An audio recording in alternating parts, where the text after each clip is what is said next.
Simulan na natin ang tunay na kwento. Panahon nito ng 1968, lugar ng Masbate. Itago mo na lang po ko kay Hiwaga sa pangalang Birong. 18 anyos pa lamang ako noon nang tinamaan ako ng kidlat sa aming lugar. Hindi ko makakalimutan. Habang nag-aararo ko ng aming tanimang palayan, bigla na lamang sumama ang panahon at dumagungdong ang isang malakas na kulog. Sabay patak ng rumaragas ang ulan. Ipinagpatuloy ko lamang ang pag-aararo at yun na rin ang aking pagkakataon upang maararo ng maayos ang lupa. Subalit sa hindi ko inaasahan sa mga oras na yun, kasabay ng kulog ang malalakas na kidlat. May naaaninag ako sa di kalayuan. Subalit dahil sa lakas ng pagpatak ng ulan, ang naaaninag ko lamang naman ay tila naglalaban ng mga ito. 2 anghel laban sa 4 na demonyo. Ang akala ko sa mga oras na yun ay nanaginip lamang ako. Maraming beses kong tinatapik ang aking muka sa pag-aakalang panaginip lamang ito. Hanggang sa nalusaw ang mga demonyo dahil sa naghahaba ang espada ng 2 anghel. Hindi ko kayang maipaliwanag kung papaanong nalusaw ang mga yun. Basta bigla na lamang silang nawala na parang mga anino. Maya-maya pa ay lumingon sa akin ng 2 may malalaking pakpak. Hindi sila pangkaraniwang anghel na nakikita natin sa mga pelikula. Sa kadahilan ng 4 ang kanilang naglalaki ang mga baguis. Habang may hawak-hawak na nagliliwanag na espada.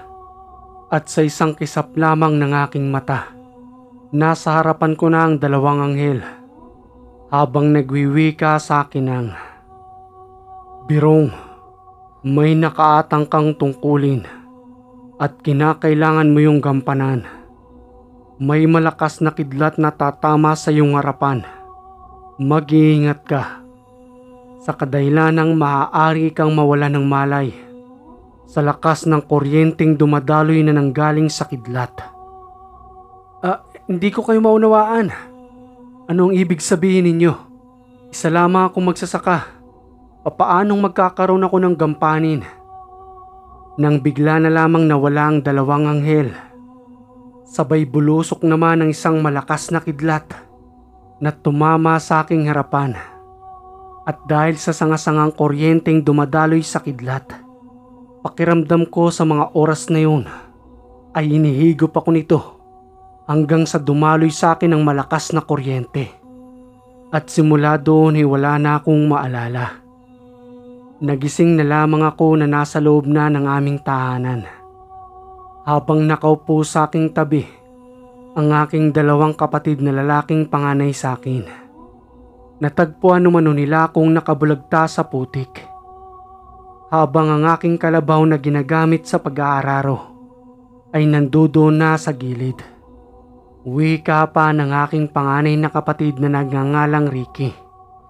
"Sinasabi ko naman sa iyo, Birong, na kami na lang ng Kuya Arnel mo ang mag-aararo ng lupang yon. May katigasan din kasi ang ulo mong bata ka. Kaming 3 na lamang ng aking kapatid ang magkakasama. Maaga kaming naulila sa aming mga magulang sa pagkakaroon nila ng sakit na naging dahilan ng kanilang pagpanaw. Kaya naman si Kuya Ricky na ang nagsilbing tatay at nanay namin ni Kuya Arnel." Muling wika pa ng aking panganay na kapatid. "Ano bang nangyari sa iyo, Birong? Bakit natagpong ka naming nakahilata roon sa may putik?" "Pasensya na kuya, pero ang natatandaan ko lang ay hindi ko alam kung maniniwala kayo sa akin. 2 anghel ang nakita ko roon na may pinapaslang ng mga demonyo. Tapos maya-maya lumapit sa akin ang 2 yun. At may mga sinabi sila sa akin na hindi ko naman maunawaan. Hanggang sa may malakas na kidlat na tumama sa aking harapan. At sa natatandaan ko ay hinihigop ako nito. At nang dahil doon ay nawalan ako ng malay. Nagsipagtawanan lang naman ang aking 2 kapatid. at sinabihan akong maligo na sa aming banyo. Sa kadahilan ng gutom lang raw iyon, habang kasama na ang pagod sa pag-aararo. Nagtungo na lamang ako sa aming banyo. Sa kadahilan ng hindi ako tinatantana ng aking dalawang kapatid, habang patuloy pa rin sa pagtawa ang dalawang iyon. Doon ko napansin na napakarami palang putik sa aking katawan, magmula sa aking mukha hanggang sa aking talampakan. Binaliwala ko lang naman ang lahat ng iyon sa pag-aakalang tulad ng sinabi sa akin ng aking panganay na kapatid, nagutom at pagod lamang ang aking mga nakita.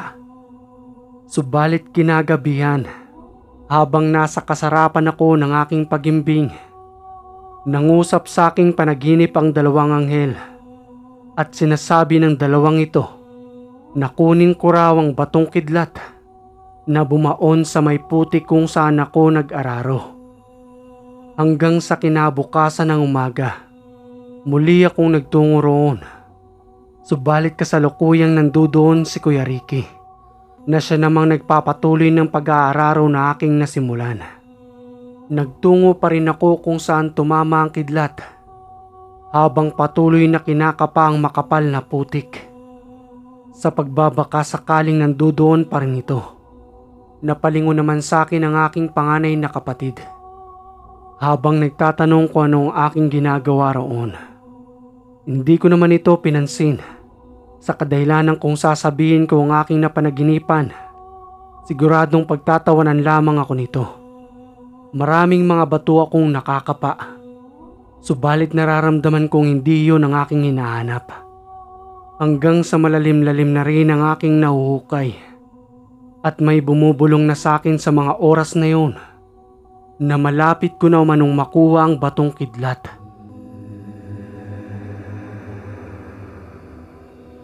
Maya-maya pa sa aking pinaghukayan, naipon ng tubig doon, at kahit na nga malabo ito, napapansin kong unti-unti itong bumubulwak na animoy pinakulo ang tubig. Mabilisan kong muling kinapa ang ilalim nito hanggang sa mahawakan kong isang mainit na bato. Sa kabila ng pagkakababad nito sa ilalim ng putik na may tubig, nananatili pa ring mainit ang batong yun, habang may kuryenteng gumagapang sa aking katawan na nanggagaling sa batong kidlat. Maya-maya pa'y lumapit si Kuya Ricky. Sambit na wika pa nito sa akin ng, "Para ka ng bata dyan, Berong. Ano namang hinukay mo rito? Ibalik mo nang muli ang putik sa pagkakahukay. Mamaya niyan may mabuslot pa dyan. Mapalian pa ng hita sa ginagawa mong yan." Kagad namang ibinalik ni Berong ang putik, habang dahan-dahang tinatabunan ng hukay, at pasimpleng inilagay sa kanyang bulsa ang batong kidlat. Muli nang bumalik si Berong sa kanilang tahanan, nagtungo ito sa kanilang banyo, habang kumukuha ng isang tabong tubig na ipanglilinis sa kanyang daladalang bato. Kung titingnan mo lang naman iyon, isang normal na itim na bato lamang. Subalit kung bukas ang espiritual na mata, makikita mo ang napakalakas na kuryenteng dumadaloy rito. At kahit si Berong sa mga oras na yon ay nagtataka na nabuksan ang kanyang ikatlong mata dahil sa pagtama ng malakas na kidlat. At kung tutusin ay dapat patay na siya roon dahil sa lakas ng bultahing nakapaloob rito. Isang araw ay naimbitahan ng tatlong magkakapatid ng kanilang mga kaibigan patungo sa plaza. May paligsahan umanong magaganap sa pamamagitan ng punong braso, habang maraming kalalakihang dumarating na nanggaling pa sa iba't ibang barangay. At ang karamihan doon ay matipunong pangangatawan, subalit ang tatlong magkakapatid ay patpatin. Pagdating sa kanilang plaza, nagpalista ang kanilang mga kaibigan upang sumali sa paligsahan.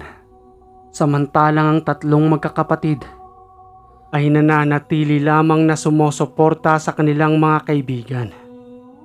Hanggang sa nagsimula na nga ang punong braso, at ang mga kababaihan doon ay nagsisipagtilian. 3 sa kanilang mga kaibigan ay natalo dahil na rin sa lakas ng kanilang mga nakatunggali. Isa lamang ang matitira doon at yun ang tatanghaling pinakamalakas sa lahat ng sumali. Hanggang sa isang dayuhan na lamang ang natitira. Mabilis nitong itinumbang lahat ng kanyang mga nakatunggali dahil na rin sa pambihirang lakas nito. May angking kayabangan naman sa katawan ng lalaki. Naghamon pa ito sa mga kalalakihan doon kung sino pa ang maaaring lumaban sa kanya upang siya'y talunin. Maya-maya pa'y naglakad patungo roon si Berong na sa pag-aakala naman ni Ricky at ni Arnel na kanyang 2 panganay na kapatid ay nagbibiro lamang ito. Isinulat nito ang kanyang buong pangalan sa papel upang ideklarang humahabol siya sa palarong iyon. Nagsisigawan ng mga taong nanonood sa kadahilan ng patpati nitong si Berong at iniisip ng mga taong madali lamang siyang matatalo. Hindi maiwasan ang pagtawa ng dayuhan habang si Berong ay nananahimik na nakahawak sa kanyang bulsa. Maya-maya ay pumwesto ng 2 sa may mesa kung saan ginaganap ang punong braso. Kitang-kita ang diferensya sa patpating braso ni Berong habang ang kanyang katunggali naman ay nagmamay-ari ng matipunong braso. Muling nagsigawan ng mga tao roon at pinapauwi na nga itong si Berong sa kadahilan ng wala umano siyang mapapala sa kanyang pagsali kung di kay Hian. Ilang segundo lamang ang nakalipas ay nagsimula na ang punong braso. Subalit sa isang kisap mata, pinatumba ni Berong ang kanyang katunggali na ipinagtataka naman ng mga tao roon at nagsigawang hindi pa tapos ang laban na kung maaari ay muli nilang ulitin. Pinagbigyan ni Berong ang sigawan ng mga tao roon, pati na rin ang kanyang katunggaling nagtataka kung papaanong itinumba ang kanyang braso sa ilang segundo. At sa ikalawang pagkakataon, muli nang pumwesto ang 2 sa may mesa habang nakatingin ng masama sa mukha ni Berong ang lalaking dayuhan. At nang muli nang paglapati ng kanilang mga braso, sumenyas ang nagbabantay upang simulan na ang kanilang laban. Bahagyang pinatagal ni Berong ang punong braso upang makontento ang mga taong nanonood sa kanila at makita ng mga ito kung sino nga bang nanalo. Habang gigil na gigil ang lalaking dayuhan na mapabagsak si Berong. Maya-maya pa itinaas ni Berong ang kanyang kaliwang kamay at sumenyas itong ibabagsak niya na ang kanyang katunggali. Muling nagsigawan ang mga tao roon sa pag-aakalang nagyayabang lamang ito. Subalit nang biglang ibinagsak ni Berong ang braso ng kanyang katunggali, nanahimik ang lahat ng mga taong nanonood doon dahil sa kanilang nasaksihan at ang inaakala nilang patpate na si Berong ngayon ay kinahangaan na sa kanilang barangay matapos nitong makuha ang salaping premyo bilang pabuya sa larong yun. Umalis na rin ang magkakapatid kasama ang kanilang mga kaibigan at habang naglalakad nga ang mga ito, hindi maiwasang kulitin itong si Berong upang itanong kung papaano niyang napabagsak ang lalaking yun. At ang naging sagot lamang naman ito sa kanyang kapatid at mga kaibigan. Sa likod ng patpating brasong ito, may nakatagong kakaibang lakas at bilis na ngayong araw ko lamang rin napatunayan. Matapos magsalita ni Berong, patuloy lamang ito sa kanyang paglalakad hanggang sa lubusan silang makarating sa kanilang tahanan. Sumama doon ang kanilang mga kaibigan. Kaya naman napabili ng tuba itong si Berong na kanila namang tatagayin sa mga oras na yun. At habang nasa kasarapan na nga ng pagtagay, manghang-mangha pa rin ang kapatid ni Berong na si Ricky at Arnel. Gayon na rin ang kanilang mga kaibigan. Walang humpay ang pagtanong ng mga ito patungkol sa pagbagsak ng braso ng katunggali ni Berong. Kaya naman napilitan ng magsalita si Berong. sa itinatago nitong gamit na batong kidlat. Wika pa nito sa kanyang 2 kapatid at 3 nilang kaibigan. Kung sasabihin ko ba sa inyo ang tangan-tangan ko, maniniwala ba kayo? Baka pagtawanan nyo lamang ako at sabihing nababaliw na dahil lamang sa isang bato na nasa aking bulsa. Ipapakita ko sa inyo ngayon ang taglay na kakayanan nito. Subalit hindi nyo ito maaaring hawakan sa kadahilan ng may kuryenteng dumadaloy sa batong ito na kung titingnan lamang ng inyong mga mata. Isa lamang itong pangkaraniwang bato. Subalit para sa akin ay nagtataglay ito ng kakaibang enerhiya na mayroong malakas na boltahe. Bigay ito sa akin ng kalikasan at ng 2 anghel na nagpakita sa akin sa mga oras na yun. Gayon na rin sa aking panaginip. At hindi ko ito pinagyayabang sa inyo, lalo na sa inyo kuya. Napilitan lamang akong ilabas ito dahil na rin sa kakulitan ninyo. Ngayon ay subukan ninyong makipagpunong braso sa akin kung tunay nga bang sinasabi ko sa inyo. Sinubukan ni Ricky ang kanilang bunsong kapatid, pati na rin itong si Arnel at ang 3 pa nilang kaibigan. Subalit tulad ng nakatunggali ni Berong, nabigo lamang ang mga ito at nagtataka sa patpating braso ni Berong hanggang sa maubos na nila ang kanilang tinatagay na tuba. Nagsipag-uwian na ang kanilang 3 kaibigan at natulog na rin ang 3 magkakapatid sa kani-kanilang silid. Nayari lamang ang dingding sa sawali. Subalit kinabukasan sa kanilang pagising, balitang-balitang pagkawala ng isa nilang kaibigan na nagngangalang Godoy. At ang sinisisi ng mga magulang nito ay ang 3 magkakapatid. Sa kadahilanan numanong, may nakakitang doon ang galing sa tahanan nila Berong, ang huling pinanggalingan ni Godoy. Nanahimik lamang ang 3 magkakapatid dahil alam nilang wala silang kinalaman doon sa hindi malamang dahilan sa pagkawala ng kanilang kaibigan. Ayon pa sa 2 kasama nito na kasabay ni Godoy na umuwi nung gabing yun, nagpaalam mo man ito sa kanila na dadaan pa ito sa tahanan ng kanyang nobya. Pinagsabihan na nila umano ito na kinabukasan na lamang na magtungo roon. Subalit nagpumilit pa rin itong umiwalay sa kanila. At ang alam ng 2 kaibigan ay nasa kabilang bukid pa ang tahanan ng kanyang nobya na 2 araw pa lamang silang magkarelasyon. At bago naman makatawid sa kabilang bukid, kinakailangang dumaan sa isang ilog na hindi naman kalaliman ng tubig. Subalit kapag malakas ang ulan ay hindi rin ito maaaring daanan. Binaybay nila Berong at ng kanyang 2 kapatid ang ilog, kasama na rin ng 2 kaibigan, sa pagbabaka sakaling mahanap doon si Godoy. Sa gilid lamang sila ng ilog naglalakad, habang sinusundan ng agos ng tubig pa ibaba, hanggang sa makita nila ang katawan ng kanilang kaibigan na nakabalandra sa isang bato habang wala na itong buhay. At nang dahan-dahan nga nila itong kunin, kakaiba kagad ang napansin ni Berong at hindi yun normal sa kanyang espiritual na mata.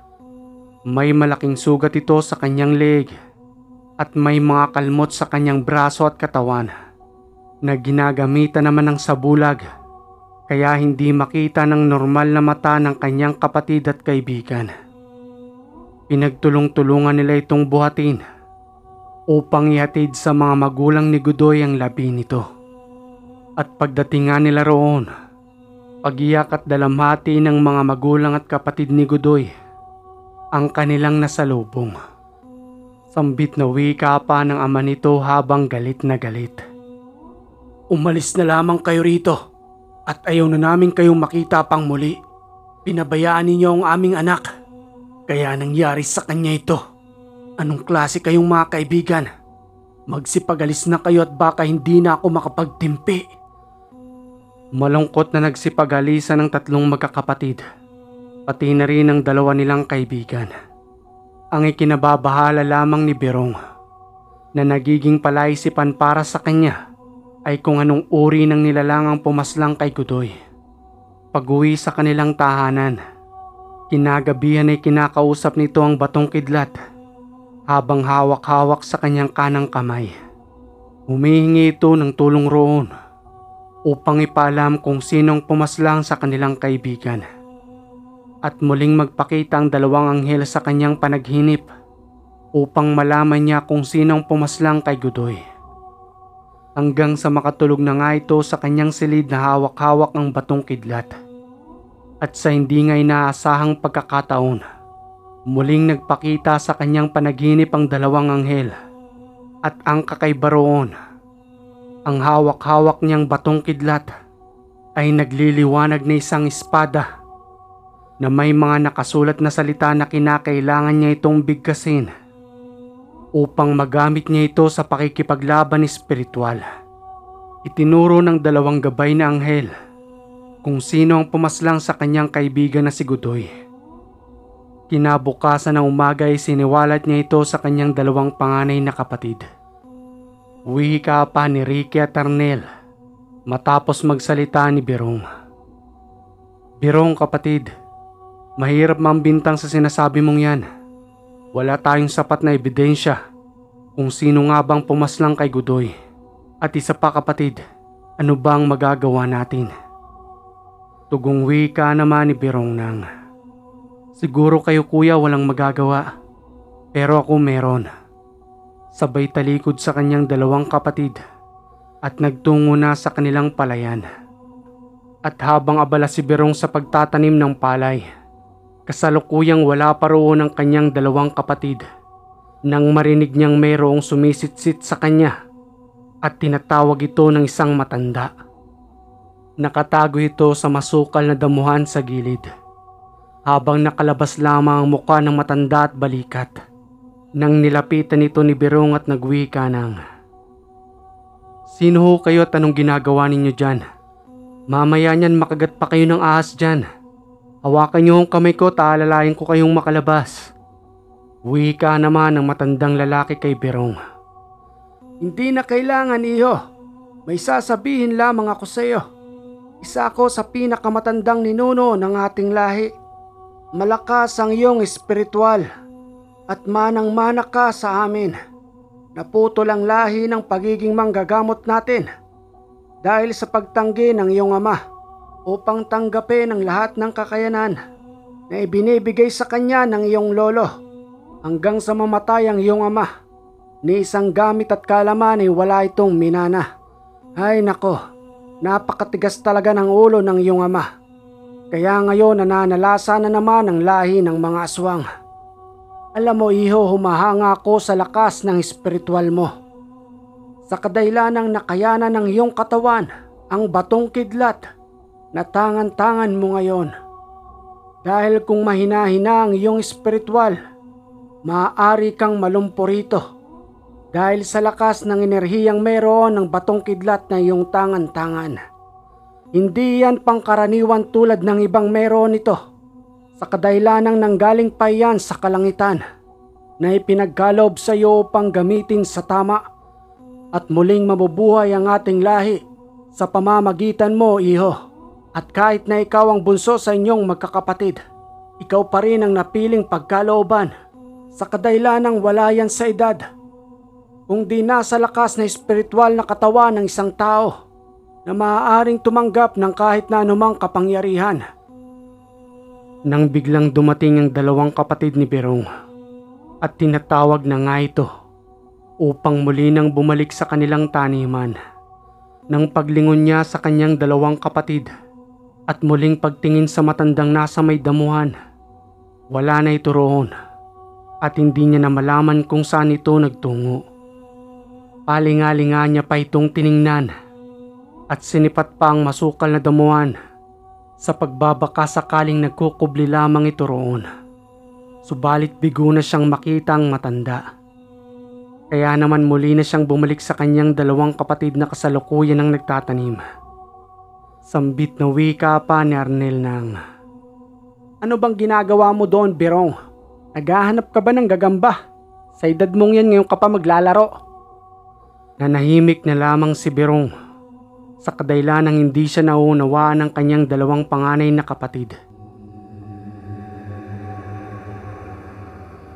Lumipas ang ilang taon hanggang sa tumungtong si Berong sa edad na 27. Nagkaroon na rin ng sariling pamilya ang kanilang panganay na kapatid na si Ricky. Umalis na ito sa kanilang tahanan at silang dalawa na lamang ng kanyang kapatid na si Arnel ang naninirahan doon. Isang gabi habang nasa mahimbing na pagtulog itong si Berong, muling nagpakita sa kanyang dalawang anghel matapos ang ilang taon. Subalit kasama nito ang matandang nakita niya noon sa masukal na damuhan. Muli pang sambit ng matanda sa kanya habang ang dalawang anghel ay nasa likuran nito. "Iho, ito na ang tamang panahon para gamitin mo ang abilidad na ibinigay sa iyo at sugo tayo ng liwanag magmula pa sa ating mga ninuno. Maaari mo nang gamitin ang espiritual na espadang kidlat upang tuligsain ang mga aswang na nananalasa sa mga tao, lalo na sa mga kabataan at sanggol na wala pang kamuwang-muwang dito sa mundo na inaalisan nila ng pag-asang mabuhay. Ang espadang kidlat na iyong tangan-tangan ang maaaring makapaslang sa kanilang espiritual sa pamamagitan ng pagtagpas rito o kaya naman ay sa pagilit ng kanilang leeg. Huwag kang mabahala, iho, sa kadahilanang nasa likuran mo lamang kami at hindi ka namin pababayaan bilang magpapakalat uli ng ating lahi at magbabahagi ng kaalaman sa iba, lalong-lalo na sa iyong magiging anak at mga apo balang araw. Kinabukasan ng gabi ay baybayin mo ang kabilang bukid kung saan pinaslang ang iyong kaibigan at itinapon ang katawan nito sa ilog ng walang buhay nang may butas ang leeg at tadtad ng kalmot ang buong katawan ng inyong matagpuan. Dumarami na ngayon ang kanilang lahi roon at kinakailangan mo na yung pigilan niyo upang muling magpatuloy ang pagsupil sa kanilang lahat na walang awang nanggugulo sa sangkatauhan."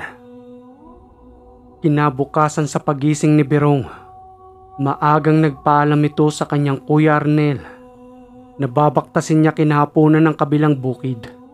Hindi man ito alam ang kanyang tunay na pakay roon, subalit hindi ito sumasangayon sa kadahilanang sariwa pa rin sa isipan ng kanyang kuya ang pagkapaslang sa kanilang kaibigan.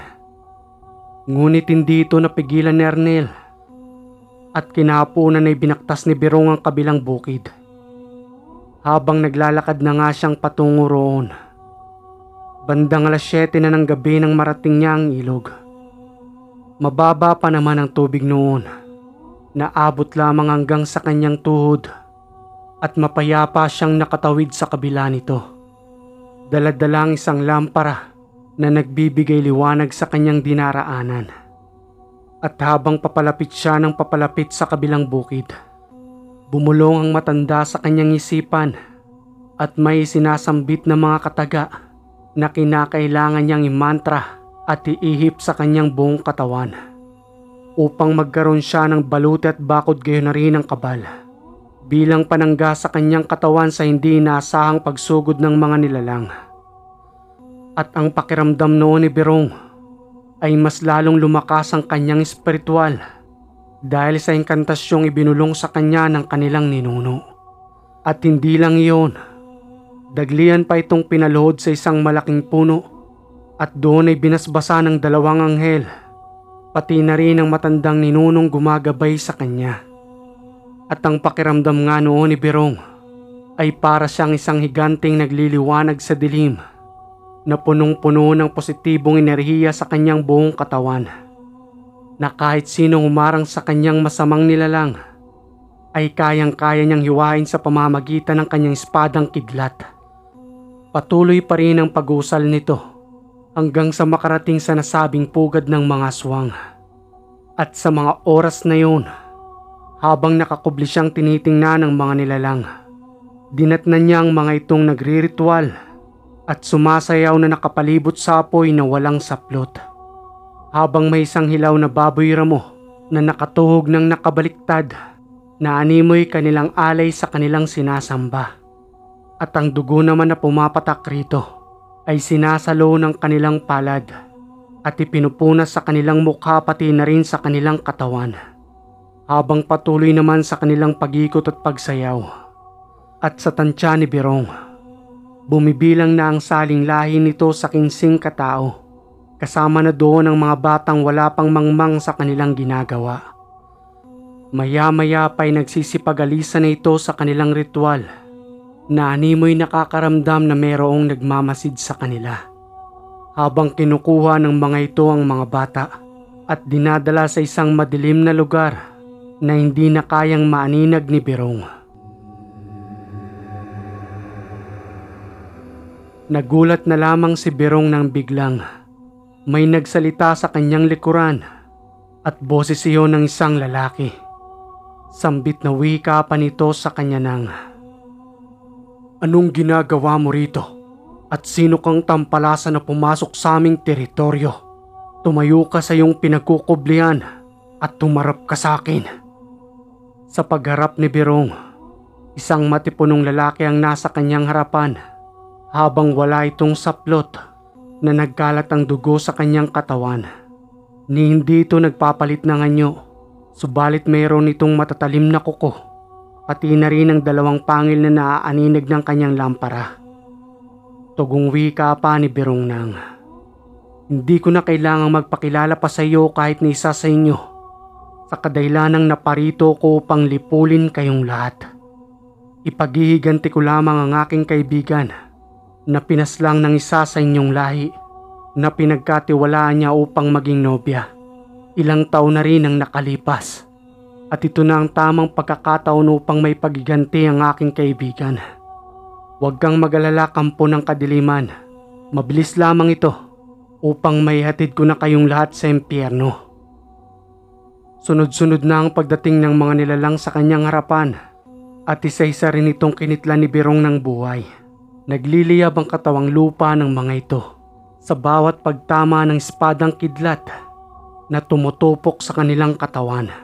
At nang malipol na ni Berong ang mga nakatatandang nilalang, nagtungo ito sa madilim na lugar kung saan inilagay ang mga batang paslit na maaaring balang araw ay maging katulad rin ng kanilang mga magulang.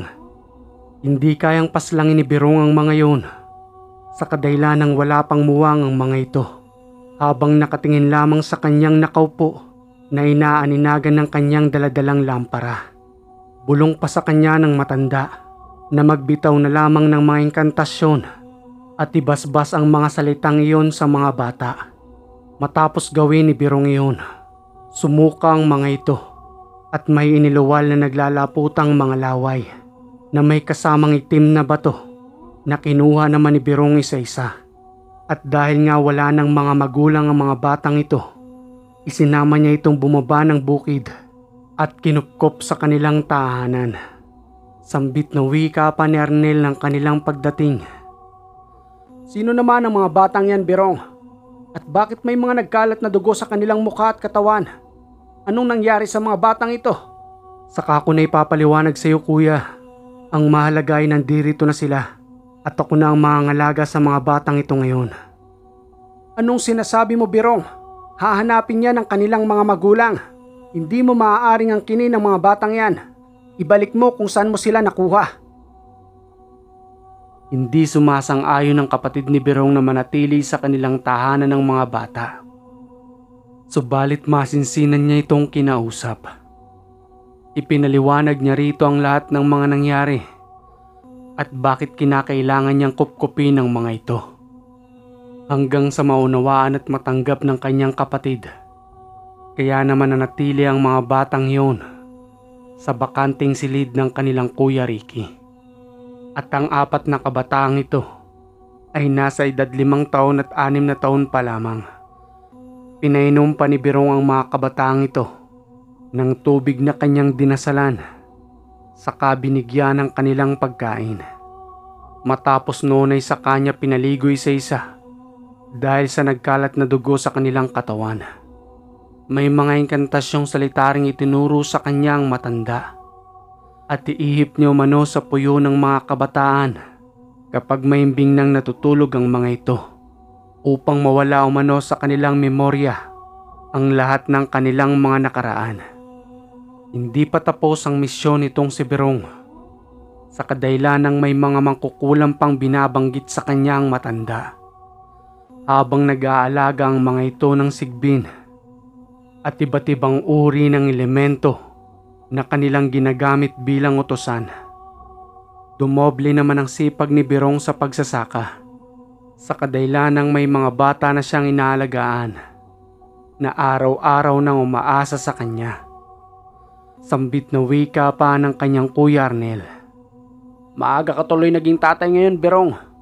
Pero ayos lang, huwag kang mag-alala. Aalalay ako sa iyo para sa pangangailangan ng mga batang yan. Salamat kuya. Nandiyan na yan. At kinakailangan kong gampanan ng nawalang tungkulin ng kanilang mga magulang. Tao pa rin naman silang tulad natin na naging biktima lamang ng sumpa ng kadiliman. At sa tingin ko naman kuya talagang nakatadhana sila para sa akin. Mas magandang uri ng karanasan, dating lahing aswang na naging manggagamot. Sa kadahilanang maaari ko silang turuan balang araw kapag dumating na sila sa tamang edad upang alamin ang kaalaman ng lihim na karunungan. Sumasangayon ako sa mga plano mo, Berong. At sa tingin ko nga ay makakatulong sa iyo ang mga batang yan balang araw. Pagbutihin na lamang natin ang pagpapalaki sa kanila upang lumaking may takot sa may likha ang mga batang ito at hindi mapariwara sa kanilang buhay. Ipinagpatuloy na lamang ng dalawang magkapatid ang pagsasaka. Subalit maaga silang umuwi sa kanilang tahanan upang maganda ng pagkain para sa kanilang panangalian. Habang ang mga kabataan ay nananatiling naglalaro doon, na kinaaliwan naman ni Berong ang pagtingin sa mga kabataang yon. Matapos makapagluto'y inaya niya ng kumain ng mga kabataan habang tinuturuan din ng mga kabataang itong magdasal bago lubusang kumain. Dahan-dahan ni Berong na binabago ang kinagisnan ng mga kabataan para na rin sa kanilang kinabukasan. Pagkatapos magdasal, magugas muna ng kamay bago kumain. At wag na wag mag-aaway at mag-aagawan dahil lamang sa pagkain ha. Magsabi kayo kung kinakailangan at kukuha pa ako ng lutong ulam sa ating abuhan. Tumango lang naman ang sagot sa kanya ng mga kabataan. Saka tuluyan ng kumain ng sabay-sabay ang mga ito. Pagdating ng takip silim, mga bandang 11:00 na iyon ng gabi, nang may marinig si Berong na kumakatok sa kanilang pintuan. Dali-dali siyang tumayo sa kanyang silid at pinakiramdaman ang nasa labas ng kanilang tahanan. Maya-maya pa'y nandudo na rin ang kanyang kapatid at dahan-dahang lumalapit sa kanya. Pabulong na wika pa ni Berong sa kanyang kuya. Kumuha ka ng itak mo kuya, dahil ang bulong sa akin ng matandang ninuno, aswang ang nasa likod ng ating pintuan. Nagmamadaling kumuha ng itak ang kanyang kapatid at muling bumalik sa may pintuan na nakaambang ang kanyang daladalang itak. Wika pa ni Berong sa mga nilalangnang. Hindi nyo kami malilinlang at alam kong kayo ang mga nakatakas na kasamahan ng aking pinaslang sa kabilang bukid. Ano ang layunin ninyo sa pagpunta rito sa aming tahanan? Gusto nyo na bang sumunod sa inyong mga kalahi? Habang dahan-dahang binubuksan ni Berong ang pintuan, bumungad sa kanya ang 3 babaeng nakaluhod. Habang nagmamakaawa ang mga ito, na muli nang ibalik sa kanila ang kanilang anak. Doon na pagtanto ni Berong na ang 3 kababaihang nilalang na nagmamadaling tumakas sa kanya noon ay mga magulang pala ng mga bata. Kung talagang tunay ang pagsusumamo ninyong makuha ang inyong mga anak, magbabago na kayong 3 at ipagkakaloob ninyo sa akin ang inyong itim na bato upang hindi na matulad ang mga kabataang ito sa inyong lahi. Sa kadahilanang nilinis ko na ang kanilang katawan, pati na rin ang kanilang isipan. Sumasang-ayon ba kayo sa aking kondisyon o papaslangin ko na lamang kayong 3 at mananatili sa akin ang 4 na bata? Maya-maya pa'y nagsipaglabasan ng mga bata sa kanilang silid. Tatakbo itong patungo sa may pintuan ng mamukhaan ng kanilang magulang.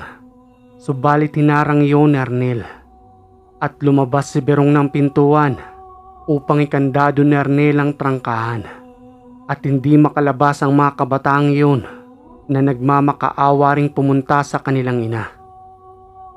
Nagsalita ang tatlong babae sa paglabas ni Berong na ipagkakalob nila ang kanilang itim na mutya kapalit ng kanilang anak.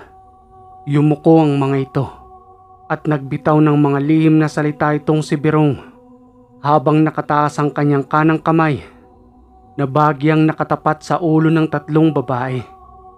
Pilit na iniluwal ng tatlong kababaihan ang itim na mutya na nagiging dahilan ng kanilang pagiging aswang.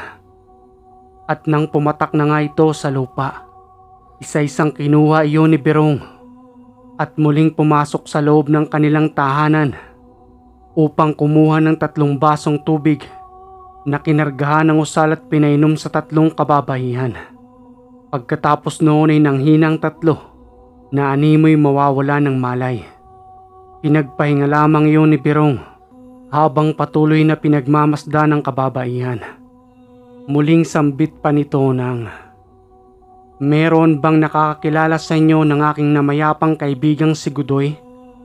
Itinapon ang kanyang katawan sa may ilog, malapit sa inyong tinitirahang bukid, at hindi namin nakilala kung sino ang kanyang naging nobya roon." Walang alinlangang sumagot ang isang babae roon kahit pa nanghihina ito. Ako ang naging nobya niya. Humihingi ako ng patawad sa inyo. Subalit hindi ako ang pumaslang sa kanya, kundi ang aking mga magulang nang malaman niyang karelasyon ko si Godoy. Patawarin niyo ako sa nangyari.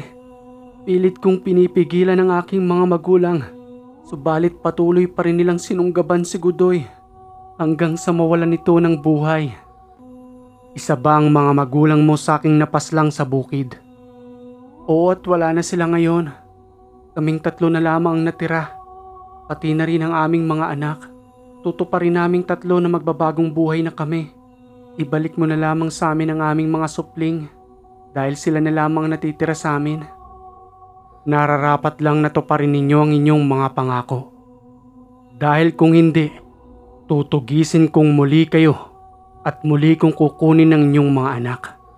At sa pagkakataong yun, sinisiguro kong babawian ko na kayo ng buhay. Muli nang binuksan ni Berong ang pintuan at binitawan na ni Arnel ang mga kabataan. Nagtungo ang mga ito sa kanya-kanyang ina at kahit papano sa ilang araw na pagsasama nila Berong at ng mga kabataan, napamahal na rin sa kanyang mga ito. Subalit wala siyang magagawa kung di balik sa tunay na magulang. Maya-maya pa ay nagpaalam na kay Berong at kay Arnel ang mga bata, pati na rin ang 3 babae, at naglakad na ang mga itong papalayo. Muli na ring pumasok ang 2 magkapatid sa loob ng tahanan. Sambit na wika pa ni Berong sa kanyang kapatid na si Arnel. "Kuya, ngayon ko lamang naunawaan si Itay. Kaya niya tinanggihan ng ganitong uri ng obligasyon sa kadahilanang hindi siya madali. Lalo pat emosyon ng ating kalaban." Kinabukasan ng tanghali, sa hindi naasahang pagkakataon ni Berong, habang naglalakad siyang patungo sa kabilang baryo, nakasalubungan niyang isang lalaki. At sa unang tingin niya pa lamang, meron na itong dinaramdam sa kanyang katawan. Nakatabingi ang kabilang balikat nito habang napapansin niyang namamaga. At hindi lang yun, may nakaupo sa kanyang balikat na isang itim na duwende na maaaring yun ang nagbibigay pasakit sa kanya. At nang makalampas nga sa kanyang lalaki, sinundan niya ito hanggang sa makarating sa kanilang tahanan. At dahil sa kanyang awa roon sa karamdaman ng lalaki, kumatok siya sa may pintuan. Kahit na nga ba, noong araw niya pa lamang ito nakita. Madali naman siyang pinagbuksan ito at nagwika sa kanya ng, "Ano ho ba ang kailangan ninyo? Mayroon ho ba akong may tutulong sa inyo ngayon?" "Wala kang may tutulong sa akin, Manong. Pero ako ay may kusang loob na itutulong sa iyo. Nakasalubungan kita kanina sa daan at batid kong meron kang dinaramdam sa iyong katawan. Mabigat ba ang iyong kaliwang balikat? Hindi dahil sa namamaga ito, kundi mayroong nakasamparian at yun ang nagbibigay pasakit sa iyo. Kaya patuloy ang pamamaga ng balikat mo. Nasa sa iyo kung magtitiwala ka sa akin at ito ay kusang loob na itutulong ko sa iyo upang mawala na ang pasakit at mabigat mong dinaramdam. Dahil sa kagustuhan ng lalaking gumaling na nagpakilala sa pangalang Felix, nagtiwala ito kay Berong at pinapasok sa loob ng kanyang tahanan. Hindi man siya sigurado sa kahinatnan, subalit ipinaubayan niya na lamang ang kanyang sarili kay Berong sa kadahilan ng 5 taon niya na itong dinaramdam. Maya-maya ay lumabas ang 2 anak nito sa silid, pati na rin ang asawa. Napatingin lang naman ang mga yon kay Berong at nagtungo lamang sa kusina. Napalingon si Berong sa haligi ng kanilang tahanan habang kinakain na ng malaking punso ang haligi sa may parting kusina. Sabay tanong kay Felix nang, "Matagal na ba sa inyong tahanan ng punsong yan? Hindi ba ninyo alam na iisa-isahin kayo ng nakatira dyan upang angkinin ang buong tahanang ito at lahat kayo ay gawing alipin sa kanilang kaharian? Sinadya ng tadhana na sundan kita at magkasalubong tayo sa daanan sa kadahilan ng hindi pa ninyo oras para mawala dito sa mundo at kunin ang mga elementong yan. Halika Felix at lumapit ka sa akin. Iabot mo sa akin ang iyong kamay at may titirisin lamang ako sa iyong balikat." Nagsambit si Berong ng mga lihim na salita at tinihipan si Felix sa kanyang noo. Maya-maya pa'y tuluyan ng namimilipit ito sa sakit. Habang kinakausap ni Berong ang nakasanib sa katawan ni Felix, na nagwiwika sa kanya nang, "Hindi mo kami maaaring pakialaman. Hari ako ng mga itim na duwende at kami ang unang naninirahan sa bahay na ito. Umalis ka na rito kung ayaw mong madamay sa kanila." Natawa lang naman si Berong sa sinabi sa kanya ng duwende at may lakas pa ng loob na takutin siya upang lubayan niya ang lalaking si Felix. "Kahit naman nauna kayong nanirahan dito, wala kayong karapatan na saktan ng taong ito at pakialaman ng pamilyang naninirahan dito. Gusto mo bang sirain kong tahanan ninyo? Para lahat kayo ay lusawin ko na. Yun lamang ay kung hindi kayo madadala sa pakiusap.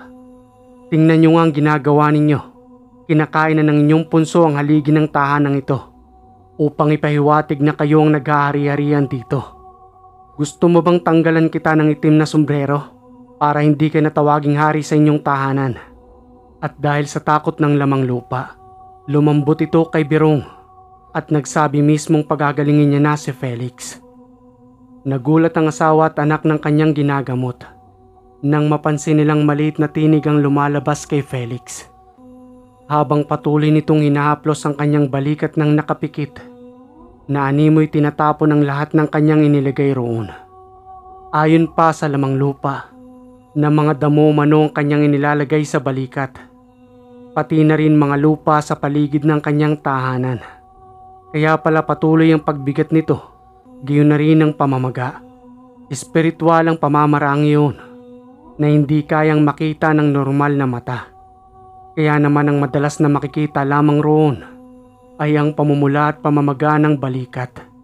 Dagdag pa ng lamang lupa na marami silang naninirahan sa may punso na kanya namang pinag-aharian. Tapos ka na bang tanggalin ang lahat ng inilagay mo? Wala na, tinalis ko ng lahat. 3 araw lamang ay manunumbalik na ang balikat nito sa dati. Mabuti naman kung ganon. Mayroon pa akong isang hiling sa iyo, kaibigan. Inihiling ko sa inyo na umalis na kayo sa tahanang ito sa kadahilan ng maaari pa rin kayong matukso sa kabila ng inyong kulay. Isa pa ay walang pagunlad ang mga taong naninirahan dito dahil sa itim na enerhiya ninyo na itinataboy ang biyayang dapat pumapasok sa loob ng tahanang ito. Papipiliin kita, kaibigan. Papaslangin ko kayong lahat sa inyong tahanan o lilikas kayo sa punsong yan. Isang palito lamang ng posporo ang katapat ninyong lahat. May bubulong lamang akong mga salita rito at ibabaon ko ito sa inyong punso at sigurado kung lahat kayo ay mawawalan ng buhay roon. Mag-isip ka ng mabuti, kaibigan, hindi para sa pangsarili mong kapakanan. Bilang isang hari o namumuno sa inyong lahat, unahin mo ang kapakanan ng iyong nasasakupan kesa sa pangsarili mong interes na kunin ang buhay ng pamilyang ito. Ilang minuto ring nag-isip ang hari ng lamang lupa hanggang sa muling magsalita ito at sumang-ayon na sa hiling ni Berong na lumikas na lamang sa tahanang iyon. Magpapakalayo-layo mano silang lahat at maninirahan na lamang sa walang tao. At dahil doon ay pinakawalan na ito ni Berong hanggang sa muling nanumbalik ang wisyo ni Felix. Nang maramdaman ni Berong na wala ng presensya ng naninirahan sa may punso, ipinagiba niya na ito sa pamilya upang tuluyan ng walang manirahang lamang lupa sa punsong yun. Kumuha pa ng isang dakot nasin si Berong at isinaboy sa paligid ng lupang tinibag.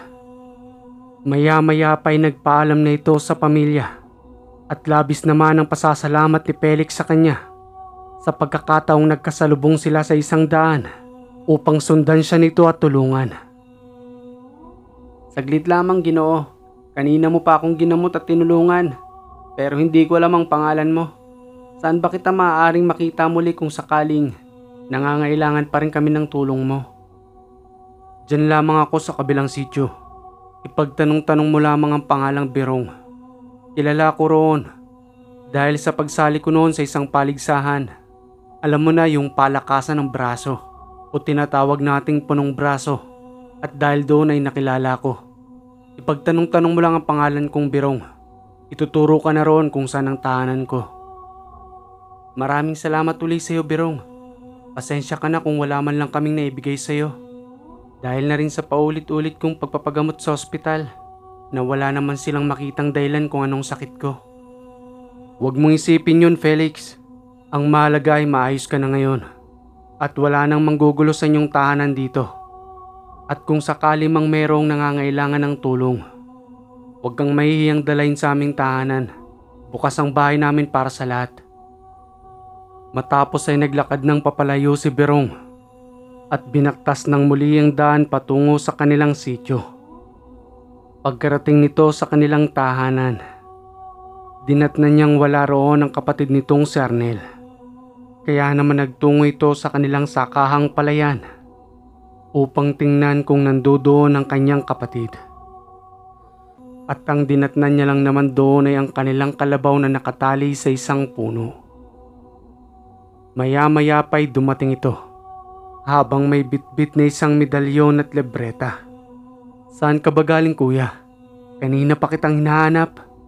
At bakit parang basang-basa ka ng pawis? Ano bang nangyari sa'yo? May matanda kasi dito kanina habang nagbabantay ako ng palaya natin. Mantakin mo ba namang niyaya ko?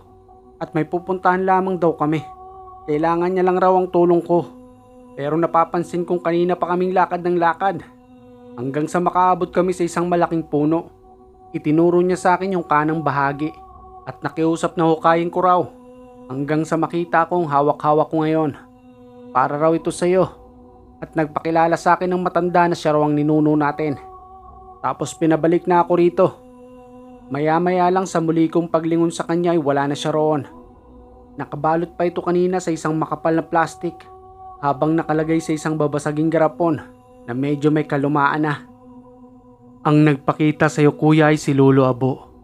Tama ka, siya ang pinakaninuno natin. At sa kanya nagmula ang lahat ng kaalaman na nagpasa-pasa sa ating lahi, na naputol naman kay Tay dahil sa hindi niya pagtanggap.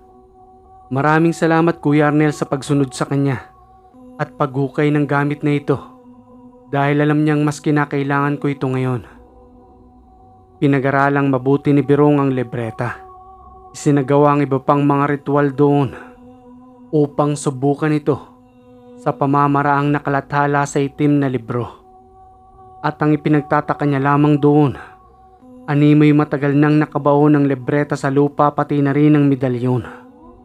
Subalit hindi man lamang ito napunit o nabawasan man lamang ang pahina o kaya ay mabura ang mga letra na para bang sa tinagal ng panahon ay may nangangalaga pa rin dito. Sa patuloy na pagbabasa ni Berong at pag-aaral, mas lalong lumalim ang kanyang kaalaman dahil sa itim na libretang ipinagkaloob sa kanya ng matanda. Makalipas ang ilang buwan, ang kanilang masaganang tanim na palay, napansin nilang maaari na muli silang mag-ani at dadalhin nila ang mga ito sa kabilang sitio kung saan may namimili ng palay. Naghanap na sila ng maaaring tumulong sa kanila upang mapadali ang pag-aani ng kanilang itinanim. At ang kabayaran din sa mga tumulong sa pag-aani ay palay. At nang matapos na nga silang mag-ani, ilang araw din nila itong ibinilad bago lubusang dinala sa kabilang sitio. Isa sa napansin ng mga tao roon na hindi napapagod itong si Berong, lalo na sa pagbuhat ng sako-sakong palay na para bang laro lamang sa kanya yun, na ipinagtataka naman ng mga taong nakakapansin. Hanggang sa umuwi na nga ang magkapatid matapos nilang makuha ang benta ng kanilang palay. At habang nakasakay sa kanilang kalabaw na may kariton, muli niyang nakasalubungan si Felix at kitang-kita niya sa aura ng mukha nito na wala na itong dinaramdam sa kanyang katawan. Wika pa nito sa kanyang kapatid at kay Felix. "Saglit lang kuya, pahintuin mo muna ang kalabaw. Nakita ko lamang ang kaibigan kong si Felix." "Kamusta ka na, Felix? Nababasa ko sa iyong wala ka ng dinaramdam. Mabuti naman at para makapaghanap buhay ka na rin ng maayos." "Tama ka, Berong. Maraming salamat ha. Siya nga pala, siguro ngayong paparating na linggo, magtutungo kami sa tahanan ninyo. 4 kasi sa aking kaibigan ay mayroong malubhang karamdaman. At ikaw lamang ang naisip kong makakatulong sa kanila. Kaya naman magbabaka sakali kami sa inyo." "Ano bang nangyari? Bakit parang sabay-sabay naman yata silang nagkasakit? At sa tingin ko hindi normal yon." "Ang sabi sa akin ng 4 kong kaibigan, nakaupo lamang sila noon sa isang kubo habang nagkikwentuhan nang may napadang isang babae na nagbebenta ng kakanin. Tinawag nila ang babae habang masaya pa rin sila sa mga oras na yon at nagsisipaghalakhakan. Maayos naman umano silang pinagbigyan nito at inabot pa nga ng maayos ang sukli. Subalit nang makatalikod lamang sa kanila, napansin nilang dumura ito sa kanyang tagiliran. Saka tinapakan na parang galit. Hinayaan na lamang nila yon habang kinakain ang kakanin na kanilang binili. Maya-maya pa umano nang makauwi na sila. Pare-pareho umano silang may nararamdaman na hindi maunawaan. Hanggang sa tuluyan na silang mamilipit sa sakit ng tiyan. At magmula noon ay araw-araw na nilang nararamdaman yon. Katulad ng sa akin na walang makitang finding sa ospital. Kaya ikaw lamang naiisip kung makakatulong sa aking mga kaibigan, Berong." "Ganoon bang nangyari sa kanila? Sige at dalahin mo sa aming bahay. Titingnan ko kung anong magagawa ko at hindi ako nangangako. Sa abot lamang ng aking makakaya, Felix. Sa kadahilanang hindi naman ako Diyos at ang Diyos lamang ang nagpapagaling sa ating lahat. At syempre hihingi tayo ng tulong sa Kanya bago natin tingnan ang iyong mga kaibigan." Nagpatuloy na ang dalawang magkapatid sa kanilang pagbaktas ng daan papauwi. Hanggang sa makarating na nga sila sa kanilang tahanan at itinali na ang kalabaw sa isang punong nasa labas ng kanilang bahay. Makalipas ang ilang araw, dumating na nga sa tahanan ni Berong si Felix kasama ang kanyang mga kaibigan. May dalang buhay na manok ang mga ito bilang pasasalamat umano nila kay Berong. Tinanggap niya naman ang mga yon at ibinigay sa kanyang Kuya Arnel upang lutuin at doon na pakainin ang kanilang bisita. Hindi maiwasang mapansin kagad ni Berong ang mga kaibigan ni Felix. Sa kadahilanang nagsisipaglakihan na ang tiyan ng mga ito, na animoy ilang buwan nang nagdadalang tao. Baka sa kanilang mata ang lubusang panghihina, na para bang may taning na ang buhay at naghihintay na lamang ng kanilang pagpanaw. Isa-isang hinawakan ni Berong ang pulso hanggang sa gumawa na ito ng ritual at nagbigkas ng mga lihim na salita at pinapasok sa isang lalaki ang espiritu na nagpapasakit sa kanilang lahat. Sambit na wika pa ng babae habang pinapasakitan ng espiritu nitong nakasanib sa katawan ng lalaki. Pakialamero, papaslangin kong 4 na ito dahil sa kayabangan nila. Bibili lamang ng pagkain sa akin nagsisipagtawanan pa. Anong klaseng pag-iisip yan? Baka naman masaya lamang ang 4 na ito noong oras na bumibili sa'yo. At dahil nga negatibong pag-iisip mo, binigyan mo naman ng negatibong kahulugan. Ganyan na ba dapat ang ginagawa kapag mayroong angking kakayanan? Kunting kibot lamang ng isang tao na sa tingin mo'y pagkakamali nila, bibigyan mo na kagad ng karamdaman? Yan ang mahirap sa inyo eh. Nagkaroon lamang ng maliit na kaalaman, ginagamit na ninyo sa kasamaan. Wala itong pinagkaiba sa isang baril. Kung walang sapat na kaalaman at training, sa konting init lamang ng ulo, maaari mo nang ikasa at iputok sa mga taong natitipuan mong pasakitan. Kaawa-awa ang mga taong normal dahil sa inyo. Nahihirapang makapaghanap buhay dahil sa lihim ng mga kalukuhang ginagawa ninyo. Kinargahan mo ba ng kaliwang kalaman ng pagkain inabot mo sa kanila? Mayabang silang 4, kaya nararapat lamang yan sa kanila. Ilang linggo na lamang ay mapapasami na ang kaluluwa ng 4 na yan. Dahil pinagtutulong-tulungan na namin sila ng aking mga kamag-anak. At lahat kami ay malalakas na mangkukulam. Kung tunay ka nga bang malakas, bakit hindi nyo pa rin makuha ang 4 na ito? Kung pinagtutulong-tulungan nyo na palang kunin. Walang nag-iisang malakas kung di ang nasa itaas. At kung napapansin mo ang batong hawak-hawak ko, isa lamang ito sa katiting na kapangyarihang nanggaling sa kanya. Subalit kaya kayong sabay-sabay na lipulin ito. Bulong sa isipan ni Berong ng kanilang matandang ninuno. Ang mga lahi niyan, ang tinutukoy ko sa iyo Berong ng mga mangkukulam. Sila ang palihim na nagpapasakit sa ibang mga tao rito. At kinakailangan mo silang lahat na lipulin. Sa pamamagitan ng katawan ng lalaking yan, gamitin mo ang espadang kidlat at pasanibin sa katawang yan ang lahat ng kanyang mga kamag-anak upang sabay-sabay mong igilit sa kanilang leeg ang espada. At dyan natin malalaman kung talagang malakas nga ba sila. Madaling pinasanib ni Berong ang iba pang mga kasama nito sa katawan ng lalaki. At ayon sa bilang ng espiritong nasa loob ng katawan, 30 mano ang bilang ng mga ito na nagbuo na ng kanilang samahan na tinatawag na kulto. At dahil doon ay hindi na nag-aksaya ng oras si Berong, paulit-ulit niyang iginilit ang espiritual na espadang kidlat sa leeg hanggang sa lubusang maubos ang mga ito. Maya-maya pa'y muli nang nanumbalik sa sariling wisyo ang lalaki. At si Berong na lamang ang gumamot sa 4 na kalalakihang yun. Dahil na rin sa pagmamatigas ng mga mangkukulam na ayaw kalasin ang lahat ng kanilang inilagay. Makalipas ang ilang araw, muli nang nanumbalik ang dating katawan ng 4 na lalaki. Sa kadailanang isinuka nila ang pagkain ipinakain sa kanila ng mangkukulam. At dahil na rin iyon sa pangangalaga ni Berong na hindi pinabayaan ang 4 na yun hanggang sa lubusang gumaling. Lumipas ang mga taon.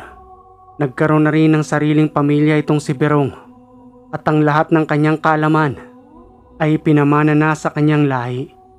73 na ang edad niya ngayon. Subalit nananatili pa ring malakas na nasa pangangalaga na ng kanyang bunsong anak na si Larry. At si Larry din mismo nagpadala ng kwento sa atin. Hanggang dito na lang mga kahiwaga ang pagbabahagi ng karanasan ni Berong. At maraming salamat sa matyagang pagsusulat ni Larry upang may bahagi ang karanasan ng kanyang ama. At kung may komento ka sa kwentong ito, maaari kang mag-comment dyan sa baba. At kung hindi ka pa nakaka-subscribe, click mo na yung subscribe button dyan, pati na rin yung bell para updated ka sa ating mga bagong kwento. Muli mga kahiwaga, maraming salamat sa inyong laging pagantabay dito sa Ang Hiwaga.